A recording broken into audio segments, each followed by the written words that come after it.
Su vida podría dividirse en capítulos y cada uno de ellos parecería contar la historia de una persona distinta. La del hijo conservador de una familia aristocrática que vivió su infancia en una réplica del Palacio de Versalles, o la del adolescente inquieto que, tal como Machuca, su colegio le mostró que había un Chile distinto. También la vida de un seminarista que quiso estudiar teología, filosofía, que partió a Estados Unidos, que estuvo en Italia, donde además fue el líder estudiantil, que aprendió la escultura en Alemania y que volvió a Chile a fines de los 60, decidido ya a no ser sacerdote. Trabajó durante el gobierno de la Unidad Popular, fue detenido político. Paradójicamente, su padre fue el primer embajador de Pinochet en Alemania, y todas estas vidas están cruzadas por una sola, que es la vida del artista, del escultor, que hoy nos recibe aquí en su casa taller, donde está gran parte de este trabajo, más de 250 obras de las que vamos a hablar y vamos a conocer. Hoy estaremos con el señor Mario Irarrázaval Covarrubias, que nos recibe aquí a CNN Íntimo.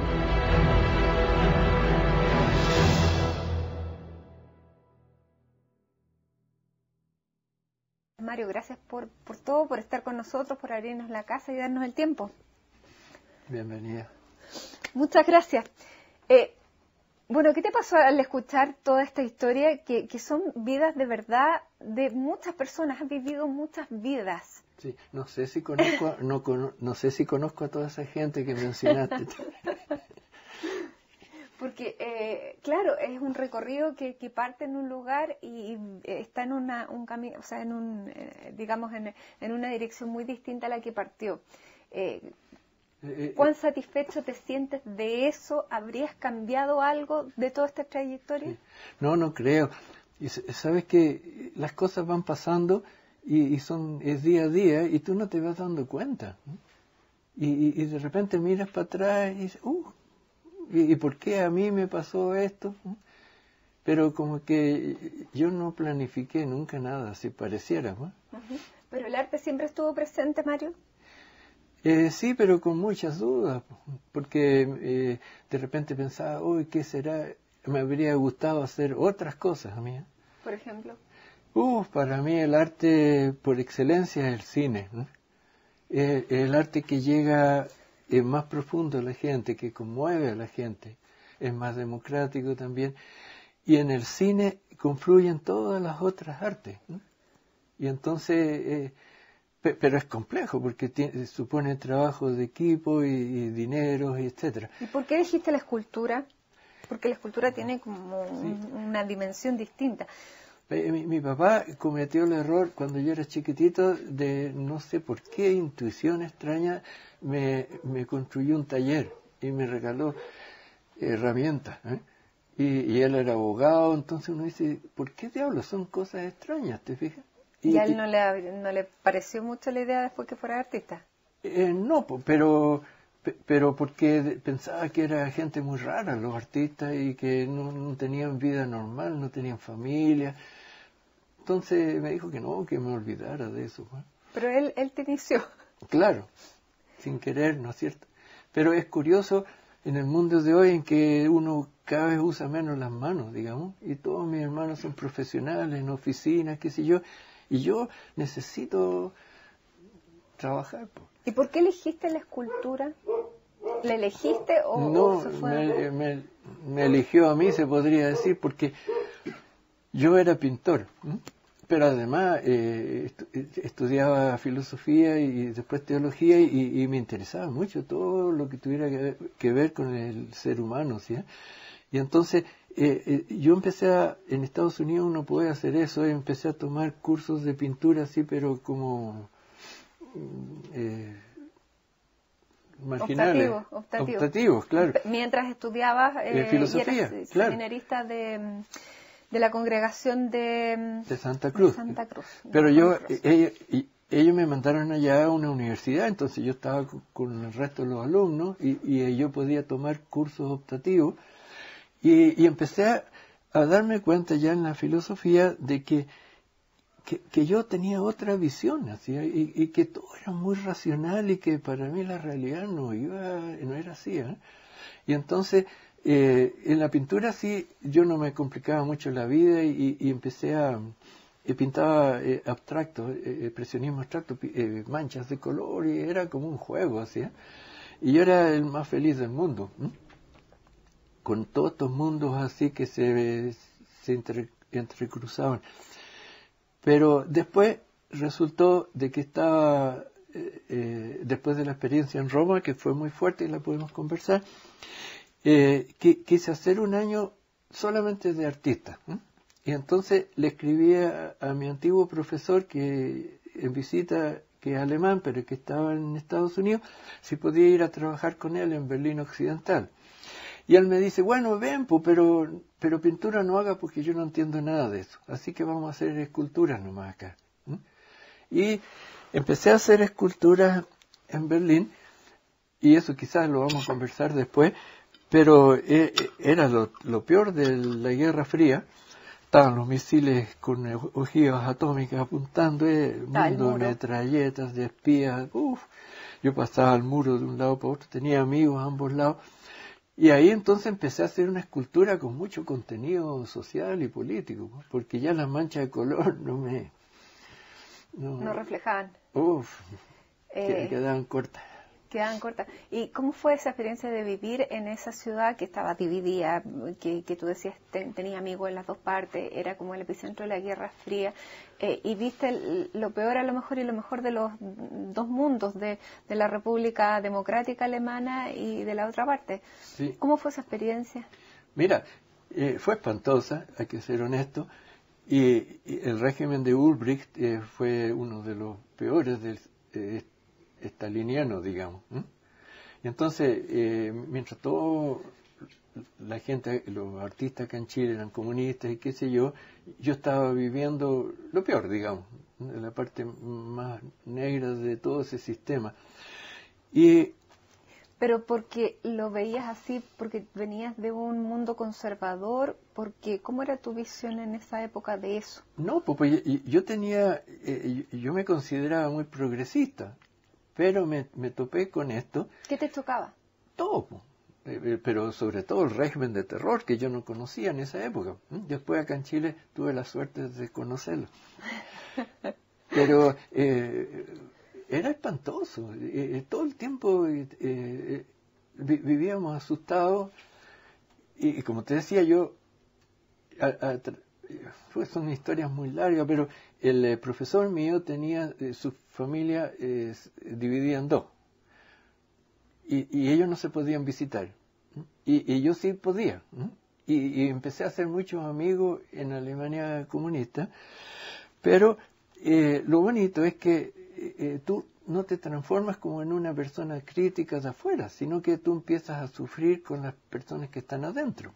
Y cosas positivas también las habían, y cosas negativas también había al otro lado. Entonces, porque esa fue la Alemania que recibió después a los exiliados del régimen que hubo acá. Claro, y esa gente por eso tenía mucha gratitud, ¿te fijas? ¿Y la gratitud los encegueció un poco, crees tú? Que sí, ¿no? Porque eso es lo que uno empieza... Por ejemplo, la Bachelet estudió en la República Democrática Alemana. La Merkel, por ejemplo, también era hija de un pastor luterano, como mi profesor y su señora. Y entonces, eso es lo que te tengo que insistir. Cuando tú empiezas a enamorarte de un país, sea cual sea, empiezas tú a conocer gente y te empiezas a identificar con sus luchas, sus sufrimientos. Es tan distinto, ¿no? que una cosa vista de lejos, que al final tú caricaturizas, digamos. Y tú que conociste esa parte, ¿cómo ves en lo que es hoy la presidenta Bachelet que la marcó esa Alemania? Yo veo que esta gente aprendió, lo mismo la Merkel, aprendieron una sabiduría increíble. Porque es que estas cosas hay que vivirlas, ¿no? Y eso es lo mismo que yo pienso de nosotros los chilenos. Si nosotros no aprendimos nada de lo que vivimos, pobres de nosotros, somos unos pobres imbéciles, pues. Y lo mismo por los europeos. Uno dice, 2 guerras mundiales espantosas. y nunca vamos a aprender, ¿te fijas? Mario, ¿y tú después de eso empiezas a tener a lo mejor una visión más política? ¿Militaste alguna vez en algún partido político a partir de eso?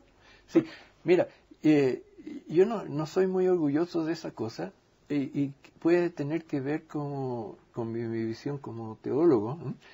Es que uno empieza a ver tantos matices en las cosas que yo no era capaz de militar, digamos, ¿no? Porque lo único que yo puedo decir que empecé a militar fue, pero ojalá hubiera sido verdad eso, en la no violencia activa, ¿sí? Uh-huh. Porque en medio de todo ese mundo yo empecé a leer a Gandhi y empecé a entender de que el Evangelio también pasaba por la no violencia, ¿sí? Porque entonces, disculpa, época, sí. y eso me creaba problemas con mucha gente que yo estimaba mucho que estaba por una vía violenta, quizás como última recurso, pero yo no, yo con la guerra no quiero nada, ni guerra justa para mí no existe. Uh-huh. Ahora, antes de llegar a la etapa chilena, tú empezaste a vivir este rol como dirigente en Italia, en Roma, cuando estudiaste en la Universidad Gregoriana, que es una universidad que pertenece a los jesuitas y que tú revolucionaste un poco. La transformaste. ¿Cómo fue esa experiencia ya como dirigente y qué fue lo que hiciste en esa época que era pleno Concilio Vaticano II, donde las cosas también estaban cambiando en esa parte de la esfera del mundo? Sí, mira, el Concilio Vaticano fue, para mí como joven, fue una locura. Así, yo veía aire fresco por todos lados y veía gente que estaba con una autenticidad enorme, estaba tratando de cambiar las cosas, ¿no? Y yo te podría contar tantas, por ejemplo, no, es que no terminaría nunca. Bueno, pero era muy, muy hermoso. Pero, desgraciadamente, la universidad donde yo estaba, a pesar de ser jesuita, estaba muy, muy atrasada. Y habían algunos profesores que eran de lo más conservador que había en la iglesia, y entre otros el rector. Y entonces fue muy extraño porque yo nunca había sido líder y no tendría por qué haberlo sido. Pero yo me empecé a dar cuenta que esta cuestión no podía ser, de que la gente se está desmoralizando, de que las cosas en vez de florecer se marchitaban, digamos.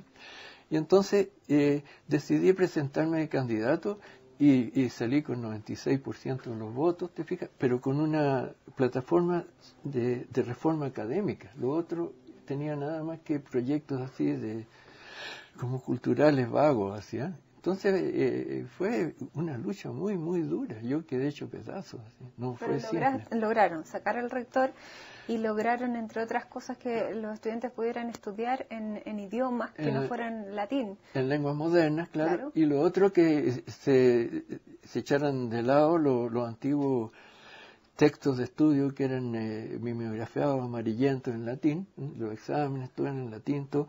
Y que empezaran a estudiarse psicología, una visión totalmente contemporánea, ¿no?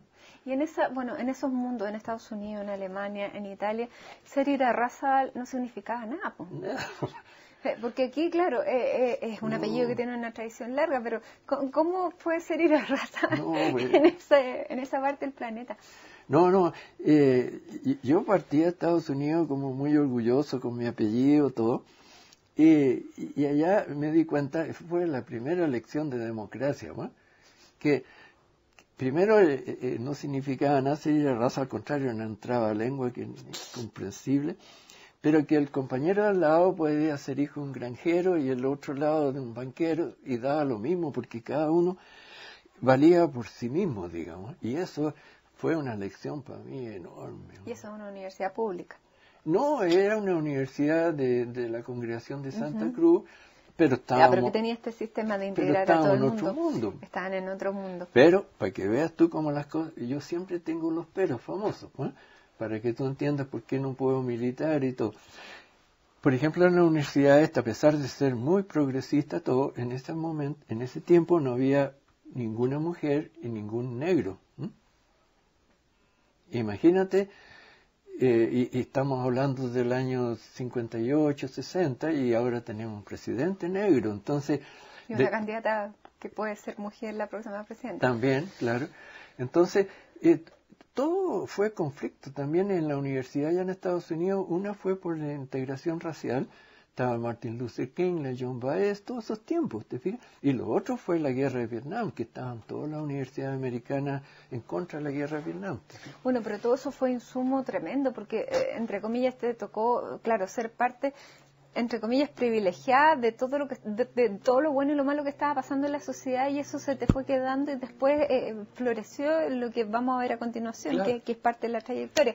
Uno es joven y permeable, pues, y se entusiasma con todo esto.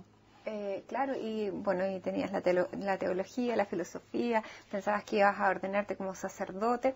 Bueno, vamos a hacer una pausa aquí en CNN Íntimo, vamos a dejar hasta acá por ahora esta conversación, y vamos a seguir conversando con Mario para saber cómo se convirtió en escultor, porque él en un minuto dijo que no quería pertenecer a una estructura de poder como era la iglesia, y así desistió de la idea de ser sacerdote. Volvió a Chile y ahí empezó otro capítulo de su vida que vamos a descubrir en unos minutos más. No se vayan, esto es CNN Íntimo.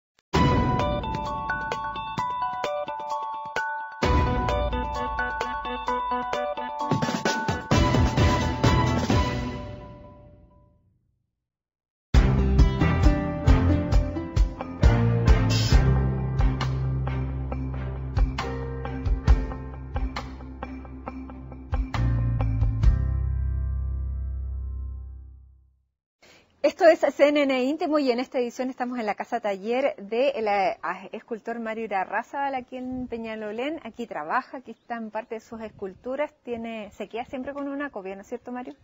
Sí. Sí, y aquí están, vamos a ver cómo se hacen. Pero no yo, ¿eh? Pero no tú, sí, ahí me va a explicar. Ya. Bueno, veníamos hablando de que volviste a Chile, fines de los 60, principios de los 70, ya sin la idea de llegar a ser sacerdote porque venías de todo este mundo y no querías ser parte de una estructura de poder. Y querías vivir más la vida de San Francisco que la vida del Vaticano o de la Iglesia. ¿Qué te parece ahora que llegó un papa que se puso el nombre de Francisco como Francisco de Asís? ¿Ha hecho algo que a ti te parezca que sea bueno para la Iglesia? Sí. Y hace gestos muy hermosos siempre. Pero yo ya no creo en grandes estructuras de poder. Yo creo realmente en la gente de buena voluntad, la gente auténtica, digamos. Y él para mí sería así. Pero cuánto puede hacer dentro de esa estructura no lo sé, ¿te fijas? Pero uno vive soñando. Si siempre va a encontrar de repente un militar, un sacerdote o qué sé yo, una persona normal de que son distintos, que son transparentes. ¿Sí? Uh-huh. Bueno, y llegaste a un Chile que estaba súper convulsionado en esa época, empezaste a trabajar también para el gobierno de la Unidad Popular. ¿Cómo fue ese cambio y esa llegada, ese aterrizaje a este Chile, donde también empezaste a colaborar con vías no violentas de llegar a hacer las cosas y que no siempre fuiste bien comprendido? ¿Cómo fue el aterrizaje? Fue muy, muy duro, porque llevaba 9 años fuera y eso pero es bonito también, ¿eh? de sentir de que tú estás en tu país, pero como que no lo conoces, ¿eh? Y no creo que sea malo, fíjate, porque uno de repente cree que conoce el país, no lo conoce, ¿eh? Y tú ves cosas por la prensa y siempre dices, bueno, pero ¿qué sale de este pueblito y de esta señora? ¿Y qué llegaste a hacer? Mira, va a sonar divertido, pero entre otras cosas me fui a vivir en la población Victoria, ¿eh? Porque quería conocer yo de qué se trataba mi país, pues. Y después me fui a trabajar un tiempo corto a Productos Fernández, quería saber cómo era la vida de los obreros acá. Y así, pues, de a poquito como para volver a integrarme, pues. ¿Y siempre trabajando como escultor también en paralelo o en esa época dejaste No, el arte? Sí, en paralelo, sí. Pero es que para mí el arte siempre parece relacionado con conocer la vida de la gente, ¿no? Uh-huh. Y como no era como buscar ideas raras de no sé qué, de formas, sino que de cómo retratar las cosas que está la gente sufriendo. Por ejemplo, esta escultura, ¿de qué época es y en qué pensaste para hacer esta escultura? Sí, esta la quiero mucho porque son las esculturas que hice a la vuelta de la democracia. Y entonces me imaginé yo que volví a poner mujeres y niños chicos y me imaginé gente de nuevo tratando de comunicarse, de vivir una vida normal, digamos, de tratarse con respeto. Y me gusta eso de que haya espacio para entrar, no son grupos cerrados, ¿eh? Pero la democracia para mí es algo muy difícil, no es un regalo que se te da, sino que se va construyendo día a día. Uno tiene que aprender a cómo confrontar los conflictos. Y de acuerdo a tu experiencia, ya vamos a hablar lo que viviste en dictadura, pero esta llegada a la democracia, ¿tú crees que hoy se valora? Porque han pasado 26 años desde que llegó la democracia y hoy parece que el círculo está dando la vuelta y tal vez hoy no se aprecia tanto lo que se obtuvo. ¿Aprendimos, no aprendimos? Esa es la pregunta que uno se hace siempre, lo mismo con las guerras mundiales, con la experiencia de las dictaduras en Europa del Este. Uno siempre se pregunta, ¿cuándo aprende uno y cuánto no? ¿Cuán duros somos de cabeza, te fijas?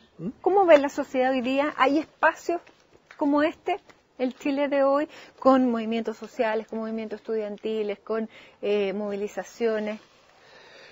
Sí, mira, yo no puedo opinar de todo, ¿eh? Pero lo que me gustaría ver es que aprendimos más de esos tiempos difíciles, ¿eh?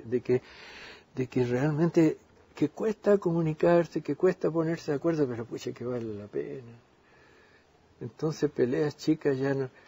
Y esto uno lo debiera aprender desde la casa, digamos, con tu propia mujer, digamos, cómo. Pues siempre van a haber peleas y es bueno que sea, pues, así, pues, ¿no? Pero cómo aprender de a poquito a solucionar los conflictos. A irlos confrontando, claro. Y acordarse el precio que tiene de repente una pelea chica, y volvamos a una pareja, una pelea chica que puede tener un costo enorme, y en la sociedad lo mismo, ¿eh? Si no aprendemos a convivir. Pues. ¿Ves que están los ánimos muy exaltados? Sí, pues, pero por otro lado yo veo que hay cosas hermosísimas que pasan como en toda sociedad. Tú vas al campo y te encuentras con la señora tanto y con una sabiduría y todo, por todos lados, ¿no? Tú ves cosas hermosas, ¿te fijas? Que no son lo que necesariamente tiene más visibilidad. No, yo de repente prendo la tele y me amargo, ¿no?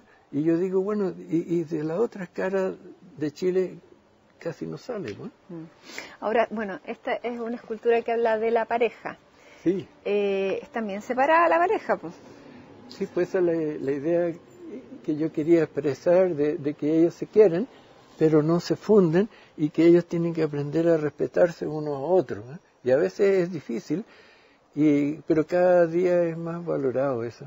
Que cada uno mantiene su independencia y su individualidad. Sí, pero eso no quiere decir que no se quiera más, ¿te fijas? No, sí. Porque el beso ahí sigue. Claro, pero es un amor más maduro, sí, más respetuoso, sí, que no invade al otro, ¿eh? Se comparte. ¿Y ese es el amor que dura, Mario? Es el amor que dura, pero es un amor también más difícil, pero en buena hora. Pues. Y que todo para mí así, en la sociedad nada te es regalado, así, todo es cosa de ir trabajando, pero con sabiduría. Pues. Bueno, aquí está en esta misma escultura, pero en una dimensión más grande. Claro, tiene 4,5 metros y esta está en distintos lugares públicos. ¿Eh? Claro, hay una, decías tú, en el Bosque Norte. Y la otra en la Universidad de Talca, claro. Bueno, sigamos viendo. Y esta está en una clínica con agua también y la gente le agradece porque uno va allá con algún problema y da un poquito de respiro, ¿sí? Es verdad. El sol está precioso hoy día, entonces hace vivir las esculturas. Bueno, y allá tú me hablabas que había otra que está en la Municipalidad de Las Condes, detrás de la Municipalidad de Las Condes, del Centro Municipal. Del Teatro Municipal de Las Condes. Sí. Y aquí hay como dos mundos encontrados. ¿Qué son? Claro, se llama ensamble, pero la idea mía es que de repente en la sociedad tú pareciera que hay cosas que hay cosas que están funcionando bien, digamos, hay como decirlo, puede ser dos empresas que se han fusionado, qué sé yo, pero es aparente nomás porque la gente no se ve libre, así está un poco como la figura humana. Y no se relacionan. No se relacionan, entonces uno puede estar juntos y como país también, ¿te fijas? Pero otra cosa es hacerlo vivir con calidad de vida, pues. Bueno, y de aquí sale todo esto, porque este es el taller de Mario. Vamos sí. a conocer de dónde nacen todas estas esculturas espectaculares que conocemos. Esta la acabo de terminar anoche y de repente, bueno, aquí tengo una grande que está en grea, porque ahí está la grea, pero esta ya está fundida ya y representa un poco lo que conversábamos de que cada uno tiene un ángulo de visión distinta y sin embargo estamos compartiendo una misma sociedad. Y claro, que es bonito eso, estar conscientes de que alguien ve cosas distintas, otro ve otras dimensiones. ¿Y esta va a ser también en formato grande? Nunca se sabe. Uno puede soñar, pero por ahora es de este porte. Pero para mí lo interesante es que yo tenía que decir esto y ojalá la gente lo reciba. Uh-huh. Mario, sigamos avanzando en el tiempo en que tú llegaste a Chile, que te fuiste primero a La Victoria, después te fuiste a trabajar a esta fábrica y eso fue durante el gobierno de Salvador Allende. Un poquito antes todavía, porque me tocó el final de ese periodo muy bonito se llamaba la Revolución en Libertad, ¿te fijas?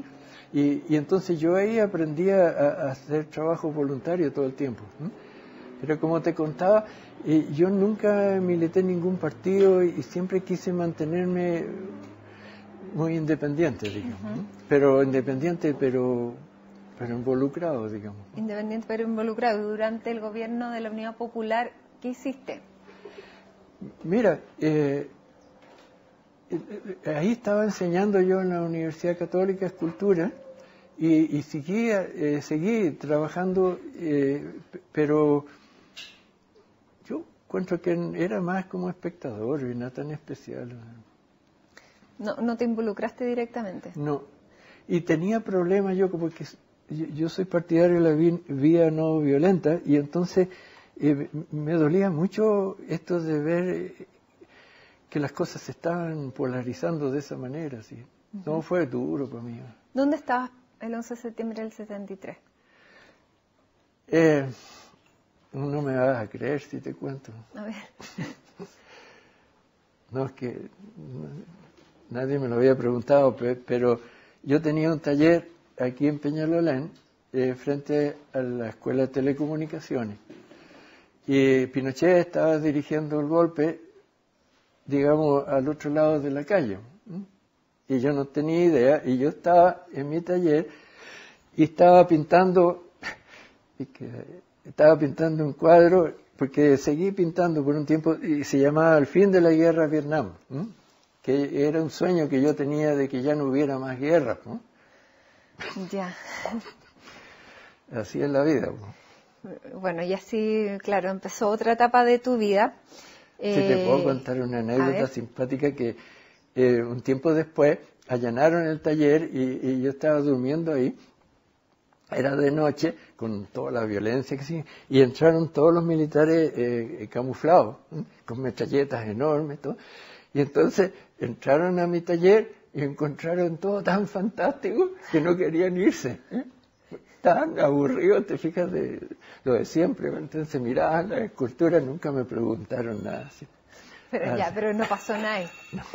Bueno, Mario, vamos a hacer la última pausa aquí en CNN Íntimo y vamos a seguir recorriendo la parte ya, que es la parte que es del museo de esta casa, donde hay otras esculturas, y vamos a seguir recorriendo tu vida, otros capítulos de la vida. Bueno. Así que vamos a hacer una pausa aquí en CNN Íntimo. Estamos con el escultor Mario Irarrázaval y ya regresamos junto a él para esta última parte del bloque.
Esto es CNN Íntimo, estamos con el escultor Mario Irarrázaval y yo le preguntaba que dónde estábamos. Y él me dice que estamos como en una sala de espera, donde están todas estas esculturas, que son más de 200, casi 300, que van a ir a un espacio público que se va a convertir en un museo al aire libre, para que sean propiedad de todos, de ninguno en especial, y que las podamos disfrutar todos cuando yo ya no existamos, van a quedar esas esculturas. Y estamos acá, hay muchísimas, Mario, me he ido mostrando todo el recorrido temático, también de tiempo. Mario, y había un tema que lo pasamos a la rápida, y que a lo mejor tú tampoco quieres hablar mucho, pero no te puedo dejar de preguntar, que es el tema de la tortura. Hay una escultura que está dedicada a la tortura, básicamente se llama así, porque tú fuiste tomado preso por Miguel Krasnov y Osvaldo Romo. Y estuviste 2 años preso, fuiste a Londres 38 y también estuviste en el Estadio Chile. ¿Cómo viviste esa experiencia y qué aprendiste de todo eso? Sí.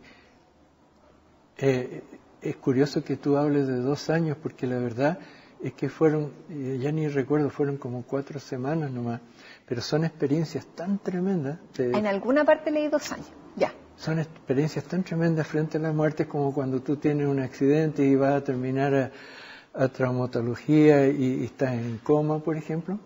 A eso lo comparo yo. Se te viene abajo el mundo, estás al lado de la muerte. Entonces son experiencias que te marcan profundamente para toda la vida. Ahora,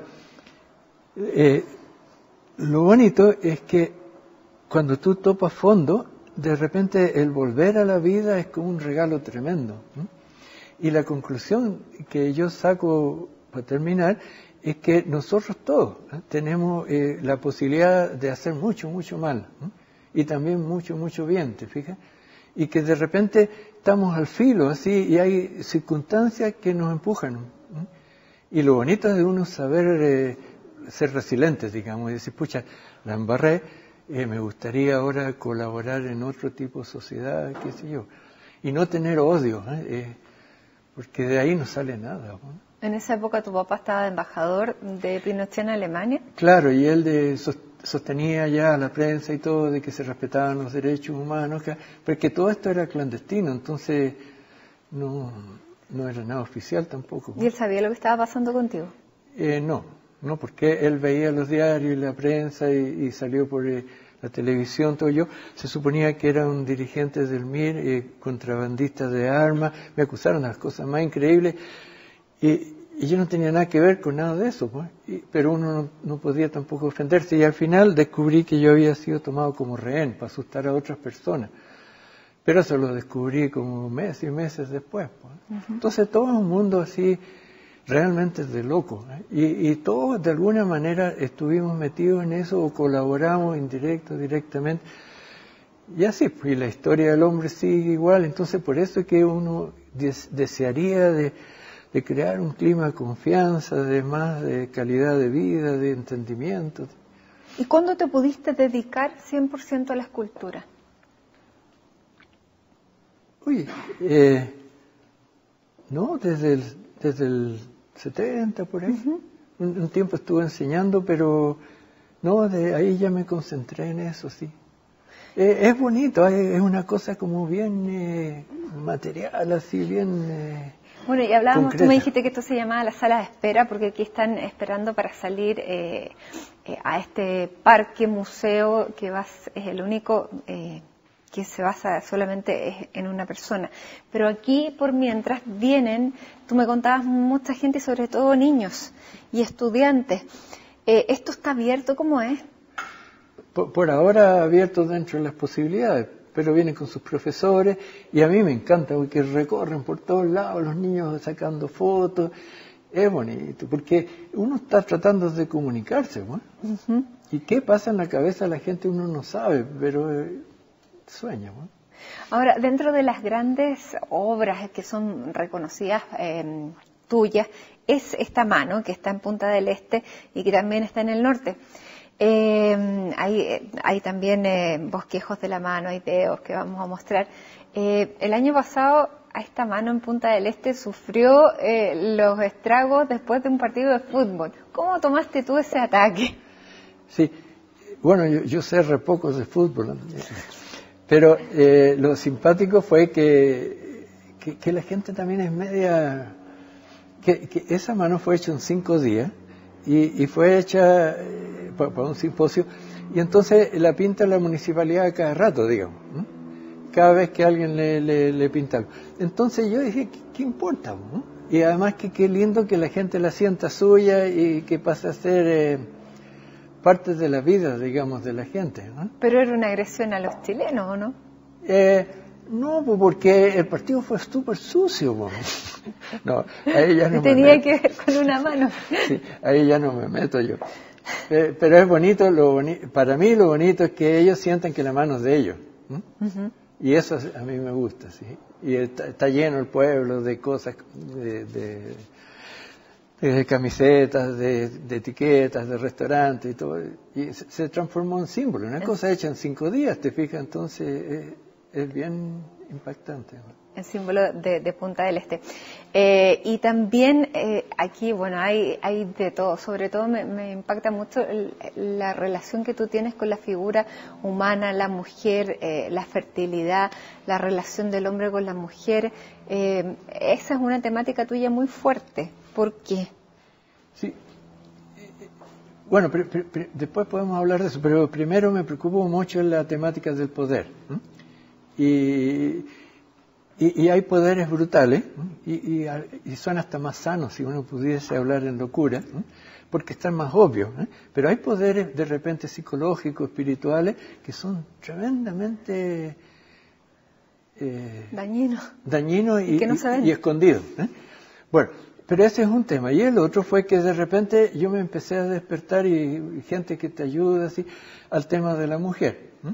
Y entonces llegué a descubrir que en la mujer había un mundo entero que nosotros lo teníamos como desplazado, ¿eh? Y que desgraciadamente por esa razón uno paga un precio tremendo, ¿eh? Porque esa es una visión del mundo muy distinta y enriquecedora, ¿eh? Y nosotros tenemos que volver a incorporarla, ¿eh? Incorporar a la mujer que sea la mitad de lo que es la sociedad, porque somos un 50% de hombres y de mujeres, pero eso no se ve reflejado en todas las cosas. Hemos visto femicidios brutales en el último tiempo, y que también hablan, claro, de esta relación de poder. Y hablando del poder, bueno, aquí hay una imagen que representa el poder un poco destruido. Sí, pues se llama el último monumento, porque a mí me cargan los monumentos. Y él, a pesar de haber ya perdido la cabeza y uno de sus brazos, sigue envainando la espada, ¿no? Como que no se cansan nunca de llamar a la guerra. Está todo terremoteado, es un desastre. ¿Y ese es el poder de la Iglesia? Este, claro, se llama la elección del Papa, y este es otro tipo de poder y tampoco me gusta mucho. Y entonces están las fracciones así, los rivales, como así ansiosos de llenar ese vacío de poder. De ocupar el trono. Claro. Pero esto se da en muchos campos, y se da en peleas en los establecimientos públicos, en las universidades, la lucha por el poder, digamos. Mario, hablando ya del museo, de lo que se viene, porque tú aquí sigues trabajando, como veíamos en el segmento anterior, terminaste recién ayer una escultura de estas dos perspectivas de un mismo punto, pero todo esto se va a ir y no va a ser para tu familia. Tú no quieres que nada de esto lo herede ni tu mujer ni tus 5 hijos, sino que lo heredemos todos. Primero, ¿por qué tomaste esa decisión y dónde van a ir a parar todas estas esculturas? Sí. Mira, el proyecto que está muy avanzado ahí en el Parque San Borja, y la idea es que al estar todas juntas, la gente es como una película. Está la mamá a punto de dar a luz, el tema del poder, etcétera, etcétera. Entonces tú te metes como en el mundo de un artista, digamos. Y cuando uno va a un museo está todo lleno uno se distrae, pasa de uno a otro. Pero lo bonito sería que de artistas importantes chilenos hubiese museos así solo. Uno va, me imagino yo, en la obra y a ver a Federico Asler y te olvidas de todo lo otro y te metes en su mundo, así con su imaginación. Cada uno tiene un aporte distinto que hacer. ¿Y esta va a ser una donación a la Municipalidad de Santiago? Sí, ¿Cómo es?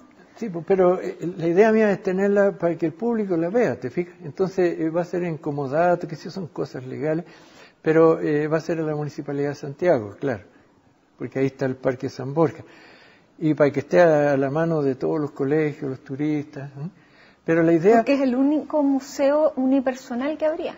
Por el momento, pero hay otros que son muy chiquititos y que te contaba que hay uno de la Lili Garafurich en Talca y otro de la Marta Colvin en Chillán, pero son muy chiquititos. El Toral está pensando en algo también. En el extranjero hay más. Pero la idea de las donaciones, yo he recibido mucho ayuda de becas y de todo, ¿te fijas? Y de repente uno empieza a pensar de que toda la vida uno la recibe de regalos. Entonces, yo si mi familia quiere ir a ver las obras, que vaya al museo. Pero no quieres que no tienen por qué tenerla en su casa, ¿no? No, ni que la vendan tampoco. No, menos. Que se ganen la vida honestamente. ¿Y qué dicen tus hijos de esto? No lo aceptan, sí.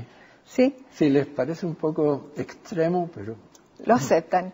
Mario, ¿cuándo va a estar este museo al aire libre con todas estas obras en este Parque San Borja? ¿Cuál es la idea? ¿Cuál es el proyecto? Se espera que en 1 año y medio ya, porque ya está en su fase final. Pero como yo te insisto, ojalá hubieran en el país cosas de este tipo, que tú vas viajando y conoces la vida de los campesinos, por ejemplo, gracias a que se juntó todo este material y así, ¿te fijas? Cosas abiertas que te van sensibilizando a la gente. Bueno.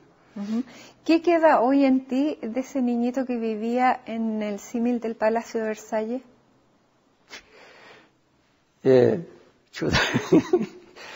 Bueno, que entre medio fueron destronados muchos reyes. No, ojalá quedara algo de niñito, pues, pero el resto no. Pero uno aprende de todo, pues. Para mí nada, todo tiene sentido finalmente si uno sabe cómo Porque tu vida iba encauzada para otro lado. Sí. ¿Orgulloso con la decisión que tomaste? Siempre, sí. Pero a veces las decisiones las toma a palos uno, ¿eh? Son cosas que te van pasando y tú no has escogido, ¿eh? Entonces, por ejemplo, yo a los 8 años tuve polio, en esa época no existía la vacuna, y eso, marcó toda mi vida, porque no podía hacer deporte, no podía bailar, me complicó harto, y como Lolo, ¿te fijas? Pero bueno, son partes, y después todo este episodio en la Casa de Tortura, en el Estadio Chile, imagínate, yo era prisionero de guerra, así era mi título oficial, digamos, un gran orgullo. insólito, y yo tampoco lo escogí, te fijas, pues de repente pasó nomás. Pero hoy eres el escultor más importante que tiene Chile. Del mundo, diría yo. No, de Chile, hablemos de Chile. No, para mí cada persona es importante, cada uno va haciendo su aporte, ¿eh? ¿Y trabajas 10 horas todos los días? Ojalá, porque se supone que aquí estoy bien solo, a diferencia de mi mujer que está en los hospitales llenos de enfermos y gente, pero yo solo aquí, pues, y leyendo, pensando, dibujando, imaginándome las figuras próximas. Eso te quería preguntar, porque la última que vimos es de estas visiones distintas. ¿Cuál es la temática que viene ahora? Ojalá me resulte, pero estaba pensando en hacer 2 grandes generales potentes jugando al ajedrez, ¿eh? Pero jugando al ajedrez con personas reales, ¿eh? Y entonces, a medida que van matándose, las van tirando al suelo, entonces en el suelo va a estar lleno de soldaditos muertos y el tema de la guerra, pues, ¿no? Muy bien, Mario, se nos acaba el tiempo, pero te queremos agradecer que nos hayas recibido a todo el equipo aquí de CNN Íntimo, que nos hayas compartido con nosotros todas estas obras también, tu proyecto, tu tiempo y esta historia que es de personas que, como decía al principio, si lo pudiéramos meter en un libro, cada capítulo sería una persona distinta, pero es una sola persona, es Mario Irarrázaval, a quien le damos en nombre de todos las gracias. A ti, pues. Y a ustedes también por recibirnos en sus casas en esta edición de CNN Íntimo. Muchísimas gracias por acompañarnos. Sigan en la sintonía de CNN Chile.